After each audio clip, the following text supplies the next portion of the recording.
Hello, everyone, and welcome back to a special midweek episode of This Academic Life.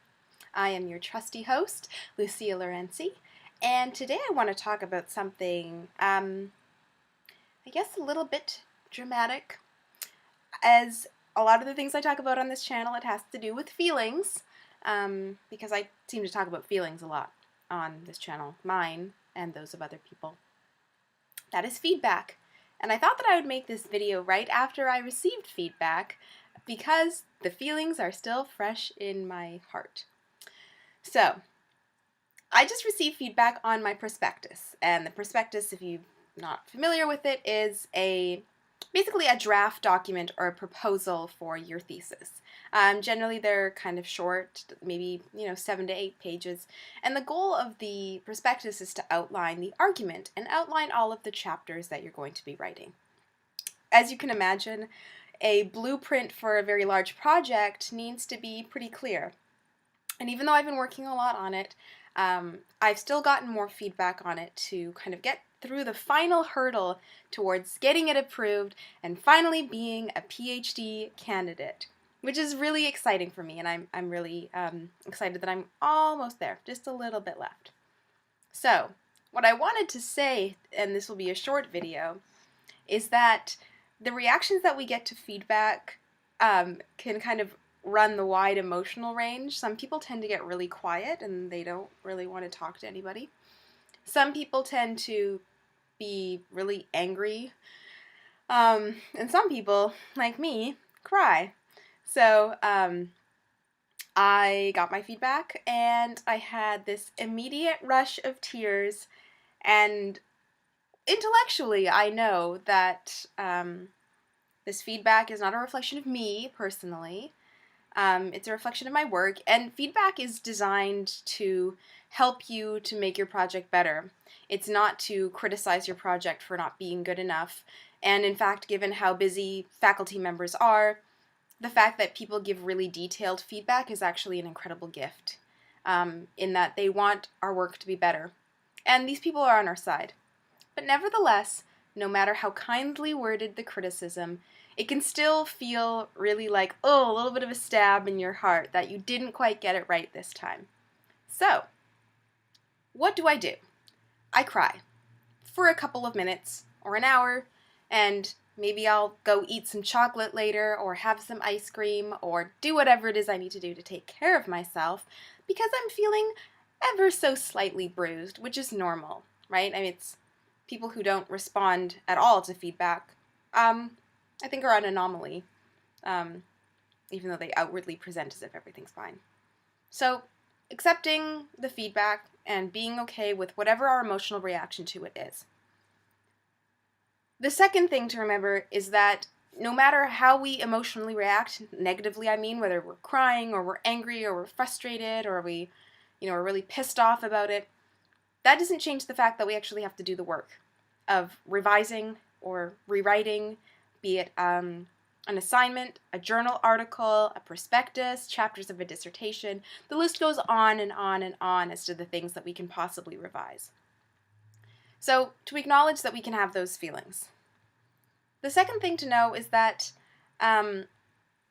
we eventually need to just get back to doing our work, and that it's okay to have had those moments of frustration. Even the people like me, I think that I often tend to present a veneer of, everything's right all the time. I have no problem, getting feedback on my work, when there's a reason why I wear 2 different types of waterproof mascara, because I'm a crier.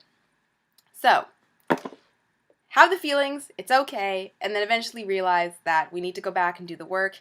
And it's easier to do that work of revision if we're not harboring feelings of resentment or anger.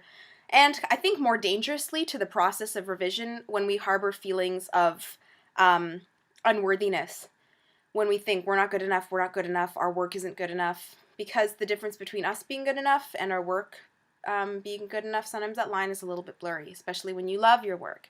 And feedback on our work can feel like feedback on, like when you have a child and somebody criticizes your child, it can feel that that poignant to you. So it's okay, move on, And the thing that I've started to do when I revise is take it as a challenge. And I almost see it as this kind of like little game between me and the people who are revising my work. And I don't mean this to be, I guess, disrespectful in any case, but it's sort of just kind of me trying to steel myself psychologically to take on the task. Sort of like, oh, so you think I have to revise and you have this criticism. Well, not only am I going to revise this, but I'm going to make it even better than your wildest dreams. So, which is I'm being facetious, but when you see it as a challenge, and a challenge that somebody thinks that you are smart enough to take on, that's the thing too, right? People will not give criticism, for the most part, if they don't think that you're absolutely 100% capable of doing the work. And what I love and what I appreciate about all of the criticism that I've gotten in my entire career in graduate school, especially in my PhD, from my own committee and from the graduate committee, is that the feedback is always packaged really nicely, and that they make an effort to remind me that it seems like a lot of work, but we know you can do it. And I guess this would be sort of advice for people who are giving feedback, even if you're a TA and you're giving feedback on how to improve for the next assignment for undergraduate work, to instill confidence in people that they can get the work done. And absolutely that makes all the difference. So, a quick movie from me, a quick little vlog. I don't have any chocolate in my house at the moment, so I don't know what I'm going to do to feel better. Maybe have a dance party or something? I don't know.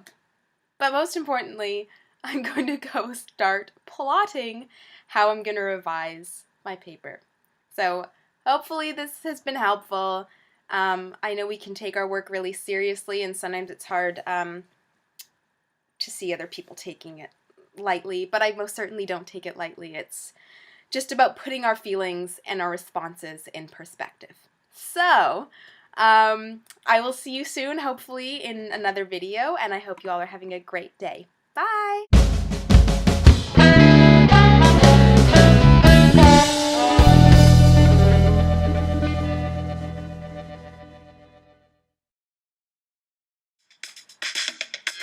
must be another way.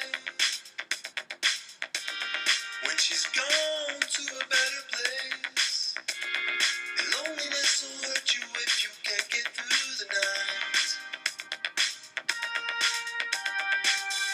Then the moment starts to fade,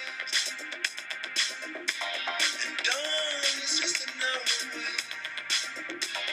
I feel she's watching over, and it gets me through the night. It makes me wonder what you'd say. It's taking me back to the month of May when I watched you do it. Alright.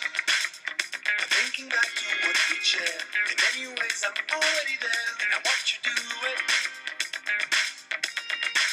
Don't turn the lights on, 'cause tonight I wanna see you in the dark. Don't turn the lights on.